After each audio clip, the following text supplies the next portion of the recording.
take a 5-minute break from politics and bring in Barry Schlecker, who's putting on his hat as head of the Brandywine Festival of the Arts. He is our first person this week. Barry, welcome. Good to see you again. Good to see you. So let's get the basics out first. Date, location.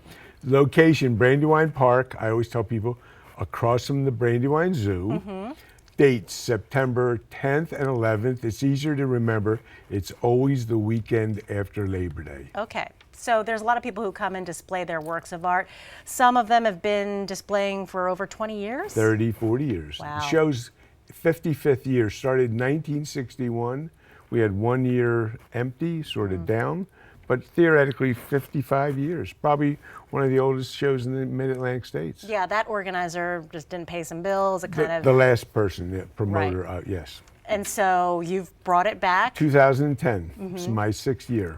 And so this part of that bringing back the festival, you said you feature artists, is that right? Well, we want to revitalize the show, and we wanted to honor some artists in Delaware who kept the show alive, and it helped me a lot getting it back. Last year, even though he doesn't show at the show, Tommy Burke, who has the great birdhouses literally all over the country and has national and international fame, I just thought he needed to be recognized. His birdhouses are probably too expensive to be sold anyplace.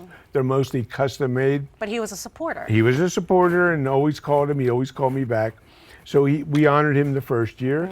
This year, Larry Anderson, who's part of Delaware art world, who's sort of I call him a memory painter, because he paints those nostalgic scenes of us growing up in Wilmington, although he's originally from Chicago. He captured some of those places. Like Chuck Wagon, you know, the old the Stone Balloon. The old Stone Balloon, yes. And even Deer Park, but even Piesta Pond, Conrad High School, and even Market Street during the Wilmington dry good days. And so he has that wonderful art, and because the fountain's being repaired, he's going to put on the fence, put some of his works there, but you have his usual 2 booths. But we're honoring him this year. So we know that you've helped bring the festival back. Is it sustainable now? I think I hate to say this, but it sort of is sustainable. You know, we always have to worry about weather. It's September, but we literally have about half the artists seem to return, and the other half are new. We try to have a mix of jewelers, crafters, fine art, and this year we've really tried hard to bring in new young artists. So we have an emerging artist program. We've invited not necessarily young people, people who have never done a big show before, give them a break on price, hook them up with maybe a mentor, but bringing in some new people. And we have the next generation, right? The next generation. Hopefully I'll be around to watch some of them. But we have over 25 emerging artists. Wow, that's very exciting. Yeah, it's fun.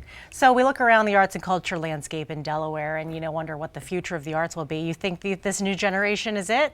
It's great to come into Wilmington itself, see the mural program, see things like the Creative Vision Factory. You see the Delaware Contemporary, the Delaware Art Museum. It is alive and well. And the 100 and some local artists that help me, plus we have about another 120 artists literally throughout the country who come. We're part of a circuit that people seem to end up here.